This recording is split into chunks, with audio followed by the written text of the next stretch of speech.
प्राणों से प्यारे विद्यार्थियों, साथियों, आज हम चर्चा करेंगे अरस्तू का संविधान संबंधी विचार। संविधान संबंधी विचार के अंतर्गत आज हम 3 बातों के ऊपर चर्चा करेंगे। संविधान में चक्रीय परिवर्तन, संवैधानिक वर्गीकरण की आलोचना और संविधानों के वर्गीकरण का महत्व और प्रभाव। मतलब डेफिनेटली अरस्तू के संविधान संबंधी विचारों को समझना हो तो आपको ये दोनों लेक्चर समझना जरूरी है। Lecture number 55, lecture number 55 part number 1। तो अरस्तू के संविधान संबंधी विचारों के ऊपर आज हमारा दूसरा लेक्चर है, जिसके अंतर्गत हम 3 बातों के ऊपर चर्चा करेंगे। जैसा कि हमने यहाँ ये तीनों बातें नोट कर दी हैं, तो आज का जो लेक्चर है ये 3 भागों में बटा हुआ है। संविधान में चक्रीय परिवर्तन, दूसरा है संविधानों के वर्गीकरण की आलोचना, और तीसरा जो इसका भाग होगा आज के लेक्चर का वो होगा अरस्तू के संविधानों के वर्गीकरण का महत्व और प्रभाव। बेटा, ये तीनों बातें ऐसी हैं जिनके बारे में आपसे किसी न किसी रूप में निश्चित रूप में प्रश्न पूछा जाएगा। शर्त यही है, मैं जैसे समझाता हूँ वैसे समझते चलिएगा। आपको राजनीति विज्ञान में कहीं पर भी भटकने की कोई आवश्यकता नहीं है, आपको समझने में कहीं कोई परेशानी नहीं आएगी। बस आपको जो लेक्चर मैं अपलोड कर रहा हूँ उनको व्यवस्थित रूप में क्रमबद्ध तरीके से समझना है। एक भी लेक्चर यदि बीच में आप छोड़ देते हैं तो फिर क्रम टूट जाता है और आपको समझने में दिक्कत आएगी। तो लेक्चर नंबर 55 पार्ट नंबर 1, संविधान संबंधी विचार। इसके अंतर्गत हम सबसे पहली बात लेंगे संविधान में चक्रीय परिवर्तन। बेटा, अरस्तू ने ये कहा है कि संविधानों के अंतर्गत,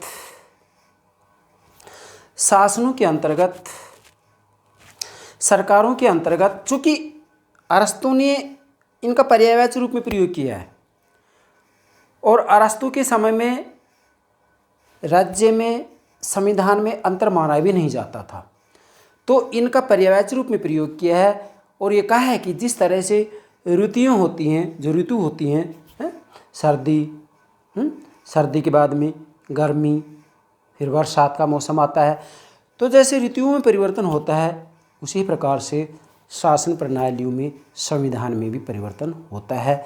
यह बात अरस्तू ने कही है। अब इसके लिए अरस्तू ने चक्रीय परिवर्तन का सिद्धांत दिया है, और चक्रीय परिवर्तन का मतलब ये होता है कि क्रम से इनके अंतर्गत परिवर्तन होता है। किसमें? शासन प्रणालियों के अंतर्गत। कैसे? पहले यहाँ 2 बातें आप समझिएगा, उसके बाद में इसको डिटेल्स रूप में समझाऊंगा। सबसे पहले तो ध्यान रखना है कि राजनीति विज्ञान के जनक अरस्तू ने संविधान में चक्रीय परिवर्तन को, साइक्लिक थ्योरी ऑफ गवर्नमेंट कहते हैं। इसको आप नोट करेंगे, ठीक है बेटा। ये जो संविधान में चक्रीय परिवर्तन है, इसको इन्होंने कहा है साइक्लिक थ्योरी ऑफ गवर्नमेंट, इसको नाम दिया है, इसकी संज्ञा दी है। इसके बाद में अरस्तू कहते हैं कि भाई जिस तरह से, जिस प्रकार जो ऋतुएं होती हैं उनमें स्वाभाविक रूप में परिवर्तन आता है। अरे भाई, अब सर्दी की शुरुआत हो गई है, तो क्या इसके लिए हमने कोई प्रयास किया है? स्वाभाविक रूप में होता है ऐसा। तो अरस्तू कहते हैं कि जैसे ऋतुओं में स्वाभाविक रूप में परिवर्तन होता है, वैसे ही शासन प्रणालियों में, संविधानों में परिवर्तन होता है।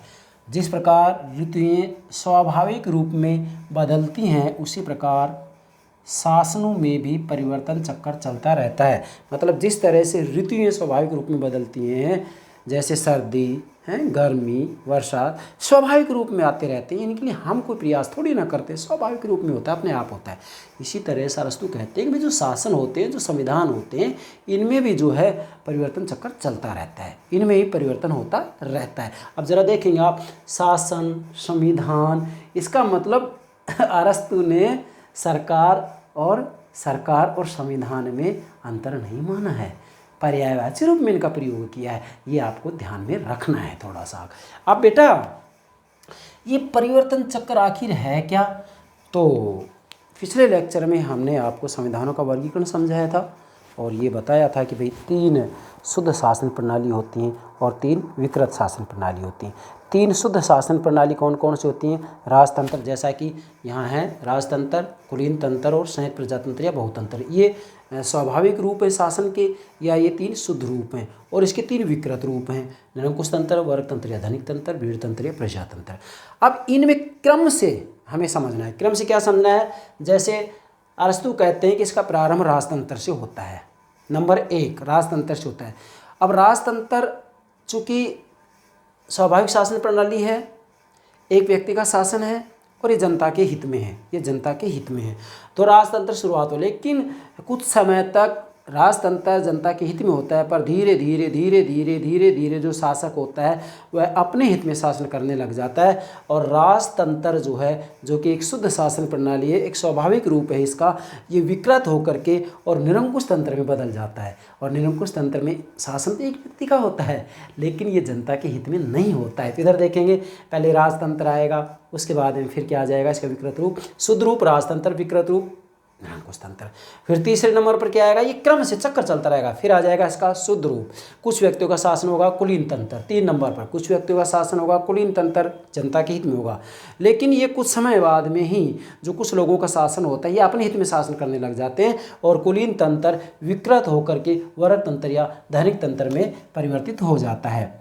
तो दूसरे नंबर पर आ जाएगा निरंकुश तंत्र, निरंकुश तंत्र। तीसरे नंबर पर आ जाएगा कुलीन तंत्र, तीसरे नंबर पर कुलीन तंत्र। चौथे नंबर पर क्या आ जाएगा? वर्ग तंत्र या धनिक तंत्र, वर्ग तंत्र या धनिक तंत्र। ठीक है, उसके बाद में फिर अब क्रम से, क्रम चक्कर चल रहा है, क्रम से आना है। उसके बाद में वर्ग तंत्र, धनिक तंत्र के अंतर्गत क्या होता है? कुछ लोग जो है अपने हित में शासन करते हैं, लेकिन जनता के स्वीकार नहीं होता है और उसके बाद में जनता इनका विरोध करती है। फिर अनेक व्यक्तियों का शासन आता है और जो कि जनता के हित में होता है, जो कि स्वाभाविक रूप है, जो कि एक शुद्ध रूप है, शुद्ध शासन प्रणाली है। इसके अंतर्गत क्या होगा? जनता के हित में शासन होगा, जिसे कि अरस्तु ने संयुक्त प्रजातंत्र या बहुतंत्र या पॉलिटी का नाम दिया है। और इसके अंतर्गत मध्यम मार्ग अपनाने की बात कही है अरस्तु ने। इसका मतलब 5वें नंबर पर आएगा संयुक्त प्रजातंत्र या जो है बहुतंत्र, संयुक्त प्रजातंत्र या बहुतंत्र। लेकिन ध्यान दें, अब कुछ लोगों का जो शासन है वो भी जो है कुछ समय तक तो जनहित में होता है, लेकिन कुछ समय बाद में ये जो बहुत अनेक लोगों का शासन है वो अपने हित में शासन करने लग जाते हैं। अनेक जो लोग हैं, अनेक लोगों का शासन वो अपने हित में शासन करने लग जाते हैं। और ये संयुक्त प्रजातंत्र या बहुतंत्र के स्थान पर इसका विकृत रूप सामने आता है उभर कर, ये होता है भीड़ तंत्र या प्रजातंत्र।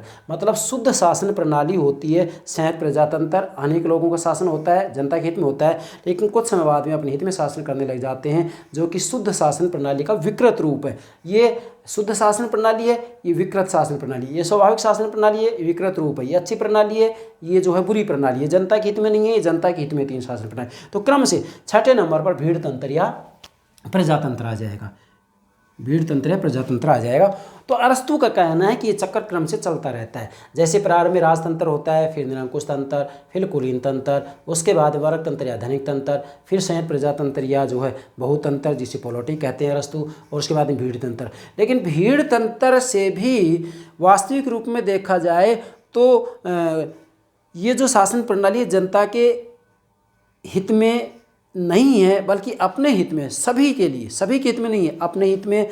तो इससे जनता परेशान हो जाती है और परेशान होकर के एक व्यक्ति के नेतृत्व का इंतजार करते हैं, कोई एक ऐसा व्यक्ति आए जो कि श्रेष्ठ शासन दे सके, श्रेष्ठ नेतृत्व कर सके, और फिर जो है ये जो भीड़ तंत्र है वो वापस राजतंत्र में परिवर्तित हो जाता है। भीड़ तंत्र के बाद में फिर राजतंत्र में ये परिणित हो जाता है, परिवर्तित हो जाता है। और राजतंत्रीय शासन प्रणाली का जैसे ही प्रारंभ होता है फिर वापस चक्कर शुरू हो जाता है, राजतंत्र से निरंकुश तंत्र, कुलीन तंत्र, फिर वर्ग तंत्र से धनिक तंत्र हो जाता है, वर्ग तंत्र या धनिक तंत्र, फिर संयुक्त प्रजातंत्र, भीड़ तंत्र, फिर वापस राजतंत्र शुरू हो जाता है।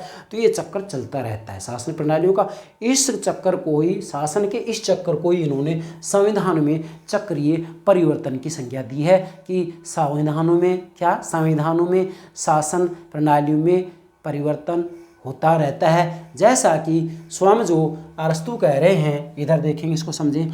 ये जो संविधान में परिवर्तन चक्र राजतंत्र से प्रारंभ होता है और भीड़ तंत्र तक चलता है। राजतंत्र से प्रारंभ भीड़ तंत्र तक, तो यहाँ भी मैंने समझा दिया। राजतंत्र से प्रारंभ, राजतंत्र से फिर निरंकुश तंत्र में, फिर कुलीन तंत्र में, फिर वर्ग तंत्र या धनिक तंत्र में, फिर संयत प्रजातंत्र या बहुतंत्र में, फिर भीड़ तंत्र में, फिर धीर तंत्र से, मैंने यहाँ नोट भी कर दिया, फिर भीड़ तंत्र से ये राजतंत्र में परिणत हो जाता है। मतलब भीड़ तंत्र से फिर राजतंत्र में परिणत हो जाता है, और राजतंत्र से फिर वो चक्कर शुरू हो जाता है। राजतंत्र से निरंकुश तंत्र, निरंकुश तंत्र से कुलीन तंत्र, कुलीन तंत्र से वर्ग तंत्र, वर्ग तंत्र से संयत प्रजातंत्र या बहुतंत्र, और उसके बाद में संयत प्रजातंत्र या बहुतंत्र से भीड़ तंत्र या जो है प्रजातंत्र में परिणत हो जाता है। फिर वापस चक्कर शुरू हो जाता है राजतंत्र से।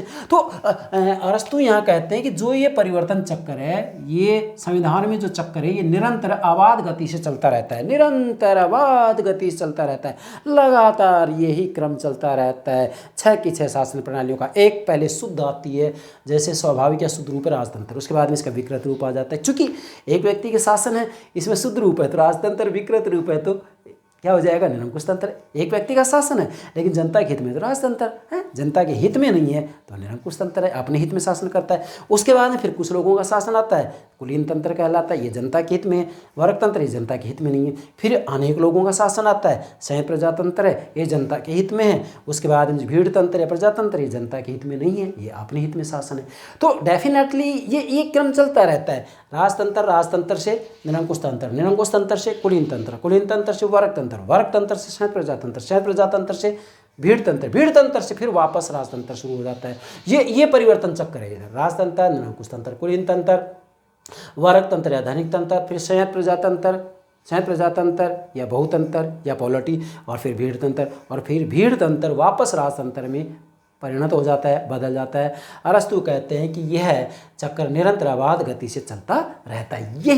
यही अरस्तु का संविधान में चक्रीय परिवर्तन का सिद्धांत कहलाता है।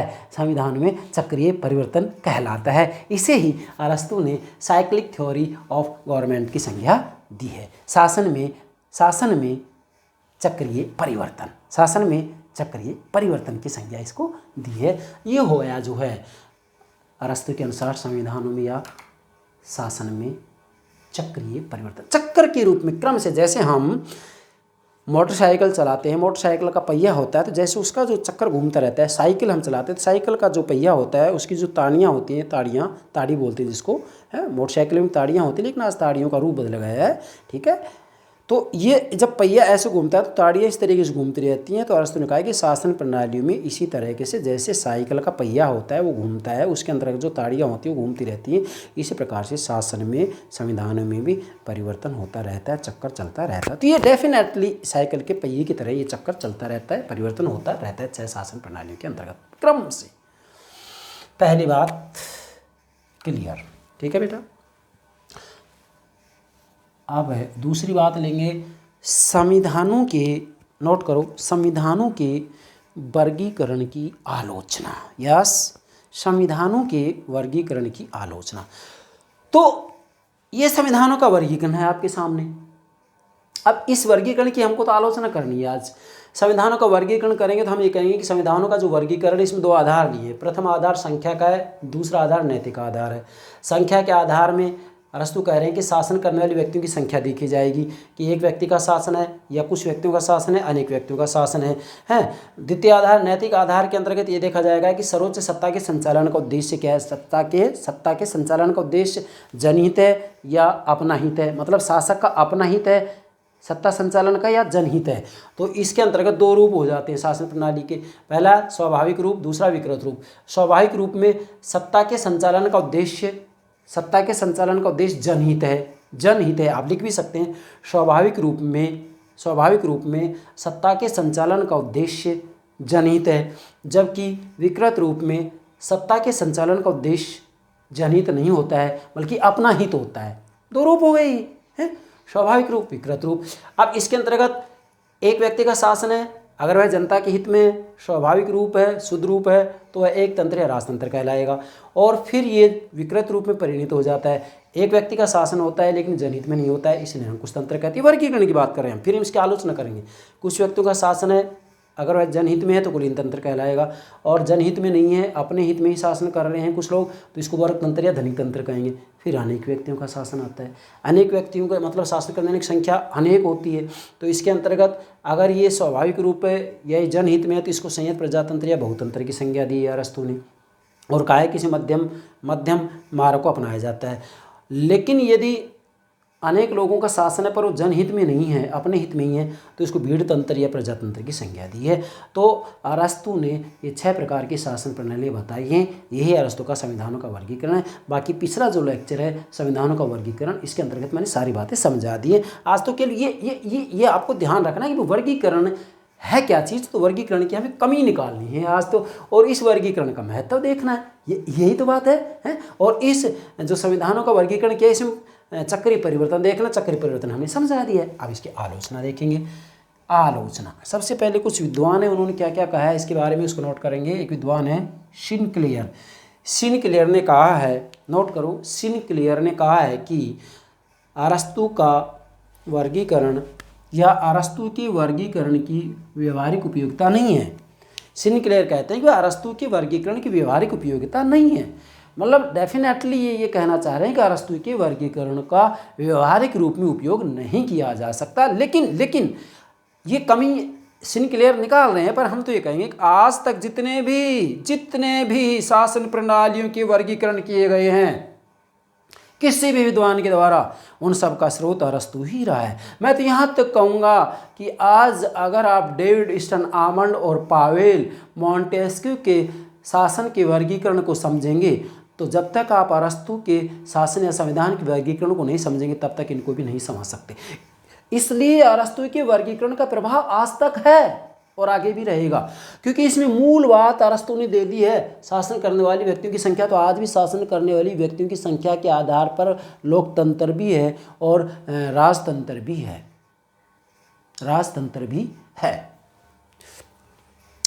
अब दूसरा विद्वान है बर्गेस क्या कहते हैं कि अरस्तु का वर्गीकरण आध्यात्मिक है, संख्यात्मक नहीं। मतलब यहाँ एक प्रकार से इसकी प्रशंसा की जा रही है कि जो अरस्तु का वर्गीकरण है वो आध्यात्मिक है, संख्यात्मक नहीं है। अरस्तु का वर्गीकरण नैतिक है, आध्यात्मिक है, संख्यात्मक नहीं है। एक विद्वान और शीले कह रहे हैं अरस्तु का वर्गीकरण नगर राज्यों का वर्गीकरण है। चूँकि प्लेटो के समय में, अरस्तु के समय में सिटी स्टेट थे, नगर राज्य थे, तो आज तो राष्ट्र राज्य हैं। तो आज राष्ट्र राज्य हैं, बहुराष्ट्रीय राज्य हैं, भीमकाय राष्ट्र है, विशाल राष्ट्र राज्य हैं। तो नगर राज्यों के वर्गीकरण को आज के राष्ट्र राज्यों के ऊपर, बहुराष्ट्रीय राज्य के ऊपर लागू करना बड़ा मुश्किल है।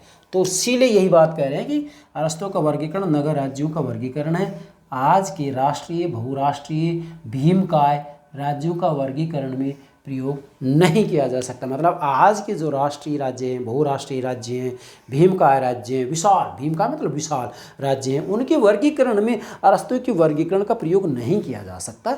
ये बात शीले ने कही है। ये बात कुछ हद तक सही भी है, क्योंकि आज का जो वर्गीकरण है दूसरे आधार पर किया जाता है। आज वर्गीकरण ऐसे किया जाता है जैसे व्यवस्थापिका, कार्यपालिका के आपसी संबंध के आधार पर कर देंगे। संसदात्मक, अध्यक्षात्मक। संसदात्मक शासन प्रणाली में व्यवस्थापिका और कार्यपालिका में घनिष्ठ संबंध होता है। संसदात्मक शासन प्रणाली में कार्यपालिका व्यवस्थापिका में से निकलती है कि नहीं? संसदात्मक शासन प्रणाली में कार्यपालिका व्यवस्थापिका के प्रति उत्तरदायी होती है, ये बात है। और अध्यक्षात्मक शासन प्रणाली में कार्यपालिका और व्यवस्थापिका का कोई संबंध नहीं होता है। कार्यपालिका व्यवस्थापिका पृथक होती है, कार्यपालिका व्यवस्थापिका में से नहीं निकलती है, कार्यपालिका व्यवस्थापिका के प्रति उत्तरदायी नहीं होती है। आज वर्गीकरण ऐसे किए जाते हैं शासन के, सरकारों की। और देखते हैं जैसे एकात्मक शासन प्रणाली और संघात्मक शासन प्रणाली है, तो ये इस आधार पर किया जाता है ये वर्गीकरण कि भाई जो सत्ता है वो एक जगह है या केंद्र राज्य में बटी हुई है। अगर केंद्र सरकार के पास सारी शक्ति है तो एकात्मक शासन प्रणाली कह दिया जाता है, केंद्र और राज्यों में सत्ता बटी हुई है तो इसको संघात्मक शासन प्रणाली कह दिया जाता है। तो आज इस तरीके से इसका वर्गीकरण किया जाता है।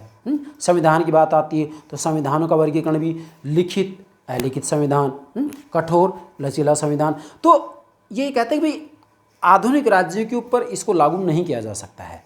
हालांकि ये बात कुछ हद तक सही भी है, परंतु ये भी सत्य है कि आज तक जितने भी वर्गीकरण किए गए हैं उन सभी का स्रोत आज तक जितने भी सरकारों के वर्गीकरण किए गए किसी न किसी रूप में उनका स्रोत अरस्तु ही रहा है, क्योंकि अरस्तु का वर्गीकरण प्रथम व्यवस्थित वर्गीकरण है संविधानों का, क्योंकि उस समय शासन और संविधान का पर्यायवाची रूप में प्रयोग किया है अरस्तु ने, ये आपको ध्यान में रखना है।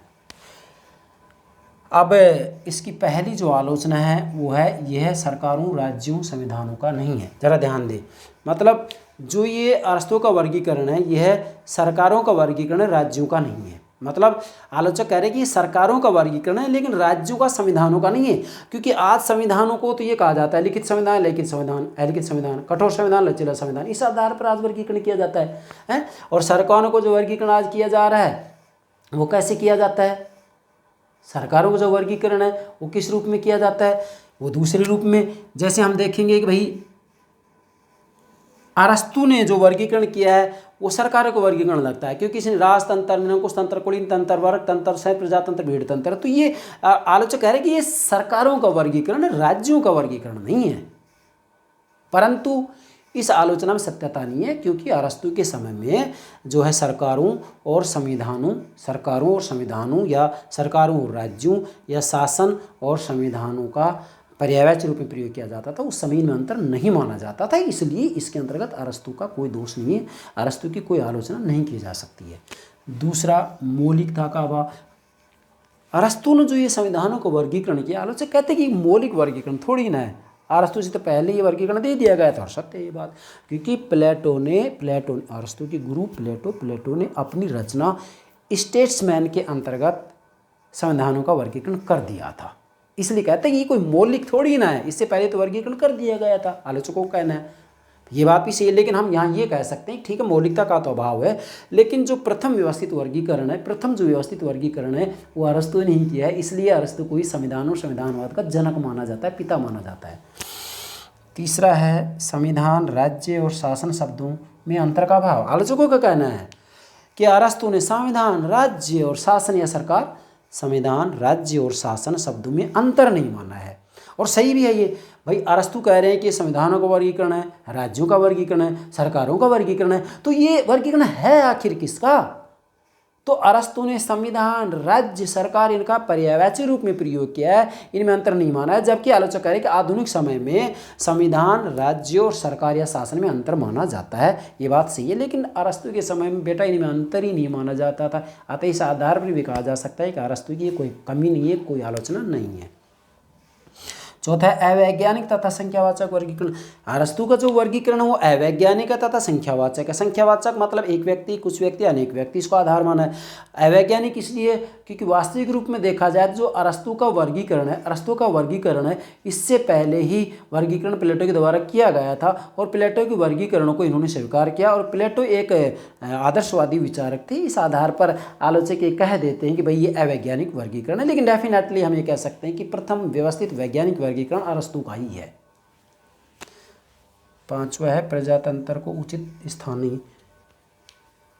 अरस्तु ने प्रजातंत्र को तो स्थान नहीं दिया, श्रेष्ठ स्थान नहीं दिया। अरस्तु ने प्रजातंत्र को सबसे नीचे स्थान दिया, 6 नंबर की शासन प्रणाली माना है, लास्ट, और इसको विकृत रूप के अंतर्गत रखा है। मतलब जो प्रजातंत्र है वो सबसे विकृत, सबसे घटिया शासन प्रणाली। तो इसका मतलब ये बात इन्होंने प्लेटो से ली, क्योंकि प्लेटो ने ये बात कही थी कि लोकतंत्र सबसे घटिया किस्म की शासन प्रणाली है, और अरस्तु ने भी ये बात कह दी। अतः कहा जा सकता है कि अरस्तु की तरह ही प्लेटो ने भी ये बात कही थी, और प्लेटो की बात को अरस्तु ने स्वीकार किया है। भाई अरस्तु के गुरु प्लेटो हैं, और प्लेटो लोकतंत्र को सबसे घटिया शासन प्रणाली मानते हैं, और अरस्तु ने भी आप देखिएगा प्रजातंत्र को विकृत शासन प्रणाली में स्थान दिया, 6 नंबर के ऊपर दिया है कि नहीं दिया है।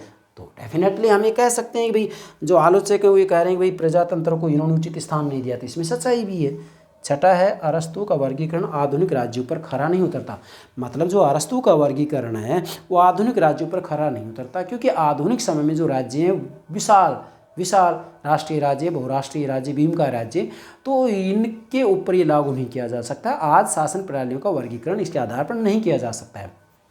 मैंने आपको बता दिया आज शासन प्रणाली का वर्गीकरण एकात्मक शासन प्रणाली है, संघात्मक शासन प्रणाली है, अध्यक्षात्मक शासन प्रणाली है, संस्थात्मक शासन प्रणाली है, अर्ध अध्यक्षात्मक शासन प्रणाली, इस तरीके से वर्गीकरण किया जाता है। तो आधुनिक समय में लागू नहीं हो सकता, लेकिन यहाँ पर भी हम इस आलोचना को काटते हुए कह सकते हैं कि डेफिनेटली अरस्तु के समय में नगर राज्य थे, नगर राज्यों का जो वर्गीकरण किया है उन्होंने सही किया, और आज तक जितने वर्गीकरण किए गए हैं सभी का स्रोत अरस्तु का वर्गीकरण रहा है। 7वीं आलोचना, परिवर्तन चक्र त्रुटिपूर्ण है। आलोचकों का कहना है कि जो अरस्तु का संविधान में चक्रीय परिवर्तन का क्रम है वो गलत है, त्रुटिपूर्ण है, क्योंकि ये कुछ जरूरी नहीं है कि राजतंत्र के बाद में निरंकुश तंत्र ही आएगा, निरंकुश तंत्र के बाद में कुलीन तंत्र, कुलीन तंत्र के बाद में वर्ग तंत्र या धनिक तंत्र, वर्ग तंत्र के बाद में शहर प्रजातंत्र, शहर प्रजातंत्र या जो है बहुतंत्र के बाद में या पॉलिटी के बाद में भीड़ तंत्र आएगा, भीड़ तंत्र वापस राजतंत्र परिणत हो जाएगा। अरस्तु कह रही कि कुछ जरूरी नहीं है, और इतिहास में ऐसा क्रम हमें देखने के लिए भी नहीं मिलता है, ये आलोचक कहते हैं। और 8वीं अंतिम आलोचना है राजतंत्र, राजतंत्र का काल्पनिक चित्रण। आलोचक कह रहे हैं कि अरस्तु ने राजतंत्र का काल्पनिक चित्रण किया है, चूंकि अरस्तु ने राजतंत्र को सर्वश्रेष्ठ शासन प्रणाली बताया है। मैंने नोट कर रखा है, यहाँ आप देख सकते हैं, सर्वश्रेष्ठ शासन प्रणाली, और एक ध्यान रखना है चाहे प्रजातंत्र या बहुतंत्र या पॉलिटी, इसके अंतर्गत उन्होंने कहा कि इसमें मध्यम मार्ग को अपनाया जाता है, एक प्रकार से मिश्रित शासन प्रणाली को इसमें अपनाया जाता है। ठीक है, जैसे कि ब्रिटेन के अंतर्गत आज मिश्रित शासन प्रणाली ही तो है भाई। ब्रिटेन में आज कुलीन तंत्र भी है, राजतंत्र भी है और लोकतंत्र भी है, तीनों चीज़ें आपको देखने को मिलेगी। राजतंत्र का प्रतीक राजा है, वहाँ ब्रिटेन में राजा है, रानी है। कुलीन तंत्र का प्रतीक लॉर्ड सभा है, लॉर्ड सभा में कुलीन वर्ग के लोग होते हैं। हालांकि आज काफ़ी सुधार कर दिया गया है लॉर्ड सभा में। और इसके बाद में लोकतंत्र का मतलब क्या, वहाँ की जो संसद है, द्विसदनीय व्यवस्थापिका, 2 सदन है ब्रिटिश संसद के, तो कौन कौन से, एक तो लॉर्ड सभा है, एक लोक सदन है। तो लोक सदन के अंतर्गत आप देखेंगे जनता के द्वारा प्रत्यक्ष रूप में निर्वाचित लोग होते हैं, इसलिए ये जो है लोकतंत्र का प्रतीक है। तो तीनों रूप देखने के लिए मिलते हैं, और अरस्तु भी यही बात कर रहे हैं। तो राजतंत्र का काल्पनिक चित्रण अरस्तु ने क्यों किया है, क्योंकि इन्होंने राजतंत्र को सर्वश्रेष्ठ शासन प्रणाली बताया है। तो अरस्तु ने क्या किया है कि जो मेसोडोनिया के शासक थे, क्या मेसोडोनिया के शासक थे, मेसोडोनिया के शासक से अरस्तु बहुत ज़्यादा प्रभावित थे, और बहुत ज़्यादा प्रभावित होने के कारण अरस्तु ने जो है राजतंत्र को ही सर्वश्रेष्ठ शासन प्रणाली माना। इसका मतलब ये है कि अरस्तु ने प्लेटो की तरह कल्पना के घोड़े दौड़ाकर, कल्पना कर करके, और ये कह दिया कि राजतंत्र श्रेष्ठ शासन प्रणाली, कल्पना के आधार पर ये बात कह दी इन्होंने। आता है, ये कहा जा सकता है आलोचकों के द्वारा कि राजतंत्र का काल्पनिक चित्रण किया। मतलब आलोचक कहते हैं कि राजतंत्र का इन्होंने काल्पनिक चित्रण किया है, राजतंत्र को इन्होंने सर्वश्रेष्ठ शासन प्रणाली माना है, ये कल्पना के आधार पर माना है। ये इसकी जो है 8 कमियां या आलोचना होगी। इन 8 बिंदुओं के आधार पर आप जो है अरस्तु के संविधानों के वर्गीकरण की आलोचना को बेहतर तरीके से समझ सकते हैं। बेटा आज का लेक्चर इतना महत्वपूर्ण है, इसमें भी आपसे 2-3 क्वेश्चन पूछे ही जाते हैं, तो कहीं पर भी गलती नहीं होनी चाहिए। तो ये हो गया आपकी आलोचना। इसके बाद ये वर्गीकरण मैंने आपको पिछले लेक्चर में समझाया दिया और आज भी ये बात बता दी है। अब हम देखेंगे अरस्तु के वर्गीकरण का महत्व प्रभाव क्या है। मतलब जो ये अरस्तु का ये वर्गीकरण रहा, वर्गीकरण में 2 आधार लिए हैं। प्रथम आधार संख्या का आधार, द्वितीय आधार नैतिक आधार है। संख्या के आधार में शासन करने वाले व्यक्ति की संख्या ली जाती है, एक व्यक्ति, कुछ व्यक्ति, अनेक व्यक्ति। और द्वितीय आधार नैतिक आधार है। नैतिक आधार में सर्वोच्च सत्ता के संचालन का उद्देश्य क्या है। सर्वोच्च सत्ता मतलब सत्ता के संचालन का उद्देश्य क्या है। स्वाभाविक रूप, इसमें सत्ता के संचालन का उद्देश्य जनहित होगा। विकृत रूप, इसमें सत्ता के संचालन का उद्देश्य स्वयं शासक का अपना हित होगा। स्वाभाविक रूप में 3 प्रकार की प्रणालियाँ होती है, राजतंत्र, कुलीन तंत्र, स्वयं प्रजातंत्र या बहुतंत्र। विकृत रूप में 3 प्रणालियाँ होती हैं, या विशुद्ध रूप में शुद्ध, विशुद्ध, शुद्ध, विकृत, अच्छा, बुरा। 3 रूप है, निरंकुश तंत्र, वर्ग तंत्र या धनिक तंत्र, विविध तंत्र या प्रजातंत्र। तो ये इसका वर्गीकरण है। अब इस वर्गीकरण का महत्व और प्रभाव देखेंगे, तो नोट करें अरस्तु के वर्गीकरण का महत्व और प्रभाव। नोट करो अरस्तु के वर्गीकरण का महत्व और प्रभाव। मतलब जो ये अरस्तु का संविधानों का वर्गीकरण, इसका क्या महत्व और इसका क्या प्रभाव पड़ा है। तो प्रभाव के लिए तो मैं ये कह सकता हूँ कि आज तक जितने भी सरकार के वर्गीकरण किए गए हैं, किसी न किसी रूप में अरस्तु से प्रभावित हुए हैं। और मैं तो ये कहूँगा कि सभी विचारकों, विद्वानों के द्वारा आज तक मैं तो ये कहूँगा कि सबसे अच्छा और व्यापक वर्गीकरण यदि किसी ने किया है तो वह आमंड और पावेल, जागुआर राय भी नहीं किया है।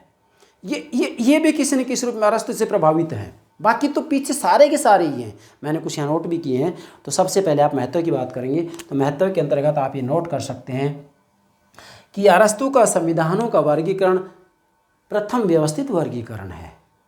अरस्तु का संविधानों का वर्गीकरण प्रथम व्यवस्थित वर्गीकरण है, वैज्ञानिक वर्गीकरण है। इसी के साथ में अरस्तु के संविधानों का वर्गीकरण प्रथम व्यवस्थित वर्गीकरण होने के कारण ही इसे संविधान और संविधानवाद का जनक माना जाता है। तो डेफिनेटली अरस्तु के बाद में जितने भी वर्गीकरण किए गए हैं सरकारों के, शासन प्रणालियों के, सब पर अरस्तु का प्रभाव रहा है, या सभी विद्वानों के द्वारा, सभी विचारकों के द्वारा जो सरकारों को वर्गीकरण किया है, किसी न किसी रूप में उनके वर्गीकरण का आधार संविधान के वर्गीकरण का आधार, राज्यों के वर्गीकरण का आधार किसी न किसी रूप में अरस्तु के विचार रहे हैं। अरस्तु का संविधानों का वर्गीकरण रहा है, ये इसका इम्पोर्टेंस है, महत्व है। और देखेंगे यहाँ मैंने लिखा है स्रोत अरस्तु का वर्गीकरण है, मतलब अगर अरस्तु के प्रभाव की बात की जाती है, अरस्तु के वर्गीकरण के प्रभाव की बात की जाती है, तो आज तक इसके वर्गीकरण का प्रभाव है। कैसे? जैसे पोलिबियस ने सरकारों को जो वर्गीकरण किया है, अरस्तु का प्रभाव पड़ा है। मैकियावली ने जो शासन प्रणाली का वर्गीकरण किया है, मैकियावली जो कि आधुनिक राजनीतिक चिंतन के जनक कहलाते, पश्चिम के संदर्भ में आधुनिक राजनीतिक चिंतन के जनक मैकियावली हैं, क्योंकि सबसे पहले मैकियावली ने ही नैतिकता को राजनीति से अलग किया था, राजनीति और नैतिकता का पृथक्करण किया था। मैकियावली ने कि राजनीति का आधार नैतिकता की कोई जरूरत नहीं है, राजनीतिक आधार नैतिकता की कोई जरूरी नहीं है, राजनीतिक आधार नैतिकता नहीं होनी चाहिए, राजनीतिक आधार धर्म नैतिकता नहीं होना चाहिए, राजनीतिक आधार धर्म नैतिकता नहीं होना चाहिए। ये सबसे पहले मैकियावली ने कहा है, इसलिए मैकियावली को आधुनिक राजनीतिक चिंतन का जनक माना जाता है। और मैकियावली ने जो शासन प्रणाली को वर्गीकरण किया है, ये अरस्तु के वर्गीकरण से प्रभावित है। मैकियावली, जीन बोंदा भी अरस्तु से प्रभावित है। जीन बोंदा ने भी शासन प्रणाली जो वर्गीकरण किया है, अरस्तु के वर्गीकरण से प्रभावित है। मॉन्टेस्क्यू, जिन्होंने शक्ति पृथक्करण का सिद्धांत दिया है, मॉन्टेस्क्यू ने भी सरकारों को वर्गीकरण किया है, शासन प्रणाली को वर्गीकरण किया है, ये भी अरस्तु के वर्गीकरण से प्रभावित है। नेक्स्ट,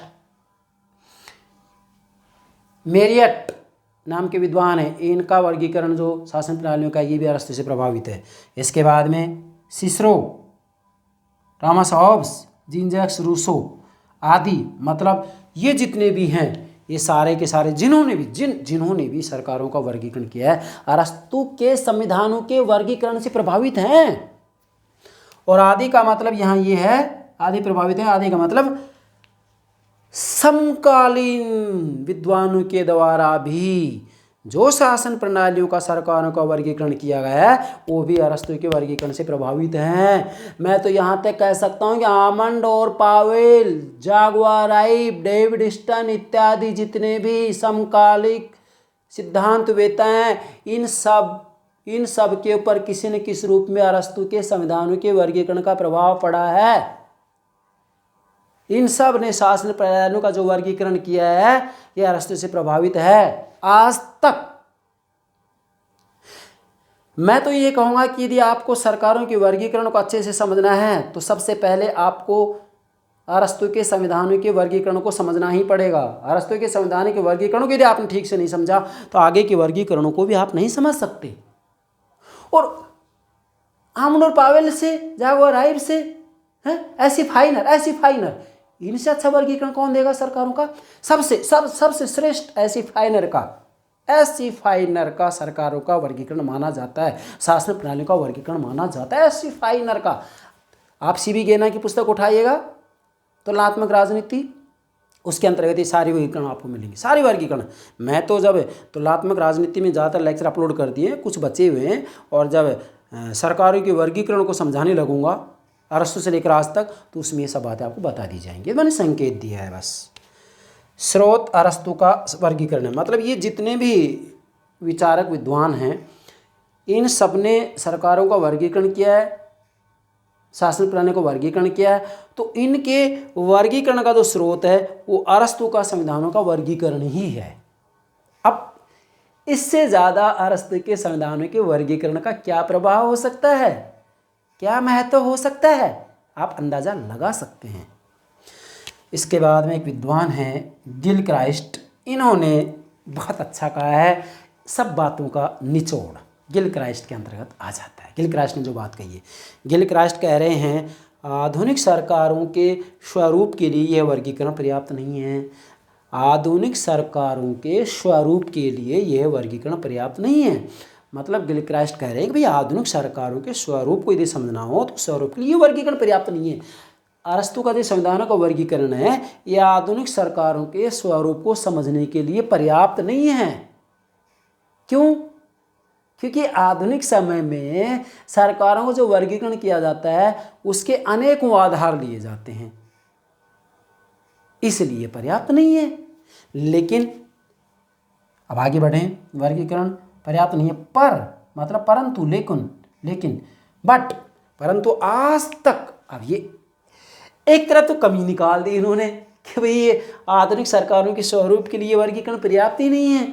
अरस्तु का तो संविधानों का वर्गीकरण है, आधुनिक सरकारों के स्वरूप के लिए पर्याप्त ही नहीं है, तो कमी निकाल दी ना। लेकिन जरा देखिए दूसरी तरफ क्या करें, परंतु लेकिन बट, पर आज तक, लेकिन आज तक, किंतु आज तक, परंतु आज तक जितने भी वर्गीकरण हुए हैं, अरस्तु के बाद में जितने भी वर्गीकरण हुए हैं आज तक, ऐसी फाइनर की बात करें हम सबसे श्रेष्ठ वर्गीकरण, तो ऐसी फाइनर तक ले लें और ऐसी फाइनर से आज तक जितने भी विद्वान वर्गीकरण किए हैं, आज तक जितने भी वर्गीकरण हुए हैं उनके लिए यह ऐतिहासिक आधार रहा है।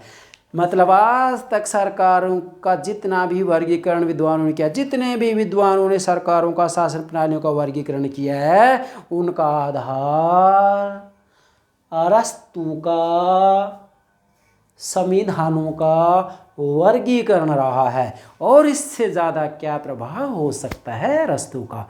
ये हो गया जो है अरस्तु के संविधानों के वर्गीकरण का महत्व और प्रभाव। और मैंने एक बात पहले आपको बता दी थी, बेटा प्लेटो अरस्तु को समझ जाओ, सब कुछ समझ में आ जाएगा। क्योंकि इस दुनिया में वाद केवल दो ही हैं, प्लेटोवाद, अरस्तुवाद। जो आदर्श की बात करता है, कल्पना की बात करता है, वह प्लेटो का अनुयायी है, वह प्लेटो का शिष्य है। जो यथार्थ की बात करता है, वास्तविकता की बात करता है, तथ्य की बात करता है, वो अरस्तु का अनुयायी है, अरस्तु का शिष्य है, अरस्तु के विचारों का समर्थक है। इसलिए वाद केवल दो ही है, प्लेटोवाद, अरस्तुवाद। जो आदर्श की बात करता है प्लेटो का अनुयायी है, जो यथार्थ की बात करता है वो अरस्तु का अनुयायी है।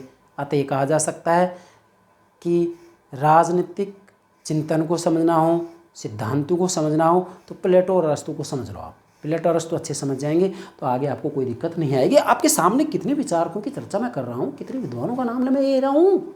मैं तो आमंड पावेल का भी नाम ले रहा हूँ, ऐसे फाइनर का नाम ले रहा हूँ, डेविड स्टर्न का नाम ले रहा हूँ। ये सब अरस्तु से किसी न किसी रूप में प्रत्यक्ष या अप्रत्यक्ष रूप में प्रभावित है। तो फिर और मैं क्या कह सकता हूँ इसके अंतर्गत। तो ये हो गया अरस्तु के संविधान संबंधी विचार में संविधान में चक्रीय परिवर्तन, संविधानों के वर्गीकरण की आलोचना, संविधानों के वर्गीकरण का महत्व और प्रभाव, ये तीन बातें हमने आपको समझा दी हैं। ये आज आपका जो है अरस्तु का संविधान संबंधी विचार विराम लेता है। मुझे विश्वास है आप अरस्तु के संविधान संबंधी विचार को बेहतर तरीके से समझ गए होंगे। अब इसके अंतर्गत किसी भी प्रश्न पूछा जाए आपका आंसर गलत नहीं होना चाहिए, ऐसा मुझे विश्वास है। ओके बेटा, yes, thank you very much, thank you very much.